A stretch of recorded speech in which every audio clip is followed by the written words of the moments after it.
8.1 billion fraud NPP criminal appointees no omo lutu every on minor account mu just no much say Bank of Ghana mum and na aboka 68.7 billion abusuya edin ni bi APPM ora ekoso Attorney General yena juma abusuya enye asamketo akra ha Gossip Politics TV so unsubscribe ya subscribe na hit on the notification bell so na be any update be able dropping on so once ebitumi akabia ho na Auditor General ema NPP akromfo yi mo hye mo say hwem abusuya omo dai omo kan bi nhye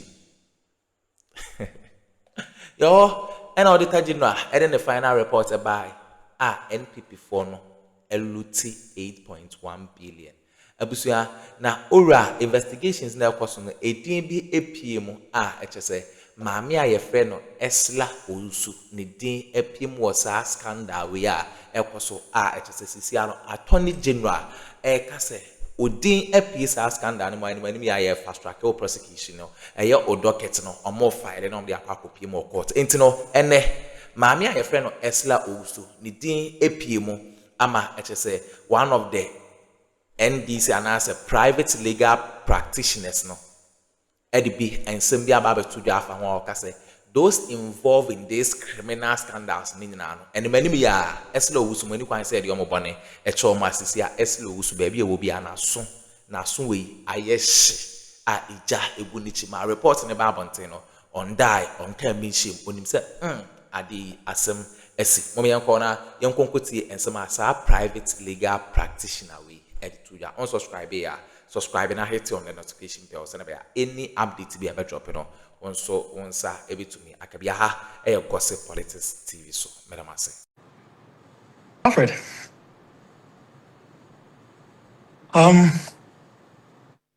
I do not know if there is any Ghanaian who is still very comfortable with the previous administration in the plunder, the daylight thievery that we were subjected to, the literal robbing of the public purse that we witnessed. It is very unfortunate that after 1 year, we have not taken any active steps to forensically audit the entire 8-year administration of the Akufo-Addo administration. I think that the entirety of what amounted to oral, for me, is only a tip of the iceberg. I think this revelation of 8 billion is nowhere close to the amount of plunder, the public purse that have been raped by the previous regime. If we subject that regime to forensic audit, I think we would uncover way more than we are talking about today. But having said that, I am even more saddened by how we have been so silent and quiet over all the allegations of corruption and the rot that we witnessed in the previous administration.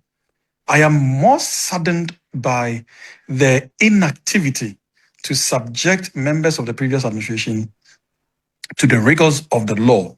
All the people that we accused or suspected of having been involved and engaged in corruption are still walking around. And all the allegations that were made, nothing has been done on a lot of them. Of course, it also came as a surprise that some of those that we'd never heard of have seen the light of day and are presently being prosecuted. But it's never enough. It's never enough. It makes us feel and look like every time you scream and shout wolf, it's really much ado about nothing. And we can never run a country where we constantly accuse people of corruption and never do anything about it. It's a defeatist system, and it rather encourages rather than deter people from engaging in corruption and corruption-related issues. And I strongly encourage this administration to pursue all the corruption allegations we made against the previous administration, members of the previous administration, and those who were politically exposed. I would, at this point specifically, also remind all of us of the former health minister and all the scandals that we witnessed with the COVID scandals, I'll remind all of us of the previous, I think the roads minister who single-handedly lifted and, if you like, revoked the charges and toll levies without any parliamentary authority. Wherever he got that authority from, I still insist that we need to investigate that conduct. I think if you would remember faintly, Owusu and the matters that she got involved with, we need to investigate these matters. I think that these are those that we ordinarily accused of corruption in public. If nothing is being heard of those matters, I think that we are not doing each of us any good service, and it makes any form of accusations of corruption and corruption-related issues of public servants and indeed politically exposed people, if you like, laughing stock, and that is not what we would need. It becomes pure rhetoric of public and, if you like, political campaigning, and that is not how we run a country. You do not accuse a person, damage the person's reputation if you do not have any basis for doing so. Once we accuse people of being corrupt and other things, I expect that we put them before court. I expect that we make them answer to the charges and allegations leveled against them so that they get exposed or vindicated. But you said you are saddened by the inactivity because people were accused and allegations leveled against people for being engaged in corruption. And that makes you sad because there's not much activity in that regard, because there was a lot of corruption allegation against persons who served in the previous administration. But then again, two ways. First of all, quite a number of cases already in court, one. Secondly, allegations obviously would have to be proven in court, and accusations of corruption, as you know, would have to be proven in court beyond reasonable doubt. So where is the sadness coming from? My point that we cannot falsely be accusing people when we do not have any basis for doing so, which is why I'm insisting that all those who were accused, all those who were mentioned in the oral report, all those that we suspect to have committed corruption, we need to put them before court. I admit that white-collar jobs are very difficult to investigate and to prosecute, but that should not be an excuse for us to sit down for almost 1.5 years. If we accuse people, let them be prosecuted so they get vindicated or convicted. This is what we should be doing. We should walk the talk. It is part of how we sanitize the system, so we don't go around accusing people falsely when they have not done anything wrong.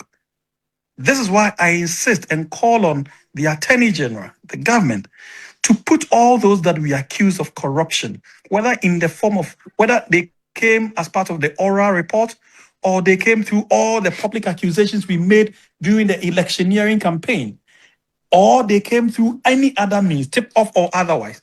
Let us put all of them before court today. The fact that, and Alfred, this is the other side. You do not even need to conclude your investigations before you put people before court. Once you have sufficient information that could ground a prima facie case, it is enough to start the prosecution and then pray for time to conclude the investigations. This is what we do all the time. The police would always come to court informing the court that they are still investigating the matters, and that if they do not bring the suspect to court, the suspect may end up either interfering with the investigation or most of the time, fine, interfering with the investigation. And so they bring them before court for the court to either put them in custody or take steps that would ensure that the people are unable to leave their jurisdiction by the time the investigation is over, or to interfere with the investigation in total, in general. This is how prosecutions are done. But the continuous rhetoric, continuous accusations, and continuous name-calling without any action must stop now. We need action. Action must speak now. Action should be the walking talk and not the continuous and constant accusations of people. I think we have, after 1 year, we should be, moving away from simply talking about it and doing something, showing that indeed we mean business. I see. And this narrative you put out feeds into that position that others hold, that oral is on a slow path of achieving any objectives or this particular outcome that persons expected with the promise of oral. And one person who served on that preparatory team is joining us. Martin Pebo is private legal practitioner. Counsel, good evening. Thank you for joining us here on Ghana Tonight. Hello. Yes, I can hear you. Perfect. And I know you did listen to Justice Abdullahi, also your colleague, lawyer, or your learned colleague on the other side, making the point about, look, it's been over a year, and now we're having another set of, outcomes as a result of this forensic audit by the Finance Ministry. I'm sure you've seen the details of it, as was put out by the Deputy Finance Minister earlier today on the floor of Parliament. But he says it's been over a year, not much has been seen when it comes to prosecutions of persons that, were accused of being engaged in corruption in the previous administration. So you served on the oral preparatory team. What's happening? A lot is happening. A lot is happening. It's just that I also reckon that, we are now in a society where, we want things done at the speed of light. You see, we have bullet trains, etc. We are now super fast. So it appears societies move faster than the pace at which court cases are conducted. That's where the disconnect is. Societies become extra fast. So you see outside the courtrooms, Pro Max, big gadgets, cars, the latest cars, etc. But you go into our courtrooms and we are still using decades-old technology. We are still typing at snail pace. A were him, B were him, kind of typing court proceedings. A judge will give you an order right now, but it has to be typed. If you are not careful, sometimes you get it 4 days later, 1 week later. That is the kind of justice system we're operating. So it's okay that Abdullah, yes, I see he's a lawyer, but he's also wearing the cap of a citizen, so he wants to join in complaining. It's okay. If we don't complain, we'll get complacent, right? So that's saying that you tina wan kasahua, you boni. Yeah, so I think that's why Abdullah is doing. We should encourage it. He says it appears we only just accuse these persons and, just for the politics of it, and not much has been done in proving those accusations for prosecution, for that matter. No, that's why I mentioned earlier. Yes, I heard him. And I'm telling you that my understanding of it is that Justice Abdullah, in making that comment, is wearing his hat as a normal citizen. He doesn't want to be holding brief for the system. That's why he's joining in the chorus. Because look, the justice system is way backward. It's backward. It's backward. Sometimes you sit back and you're like, this is we are holding. Look, let me tell you, if you want to serve people to come to court, invite people to come to court. This morning when we went to court, the thing was done more than a week ago. The technology we are using, the officer to go and serve it. I couldn't serve. You didn't come here to assist me. So many easy, just invitation, call it invitation letter to come to court. The issues we have, that's the bailiff system. So you see myself, I'm on record to have said that if Chief Justice Bafu Boni can help, let's sanitize the bailiff system so that we'll open it up and employ thousands of unemployed graduates. It will help a lot because right now, there are very few people who send invitation letters, okay, to people to come to court. That's, if you want, the technical word is hearing notice. I don't need technical words. If I say invitation letter to come to court, everybody will understand it better than hearing notice. Yeah, it's choked. We are like, what are we doing? Meanwhile, you come and check. Lawyers, we are holding iPhone 17, iPhone 16, 17, the latest cars, the latest suits, etc. But we are not paying attention to the justice system. The tools we use, the tools of the trade are outmoded. The people, even we lawyers, we need to upgrade. It's a whole lot. So that is what Abdullah is saying, because I understand you to be saying, listen, if he wants to come and explain why things are slow, then it's like we are taking it normal. So rather he will join in complaining. Yes, I understand him. So he's joining in complaining because you not one kasa you where you bunny, they'll give you a bad haircut. Right? So that is why it's happening. But otherwise, a lot is happening. You know, Ayuni doesn't sleep.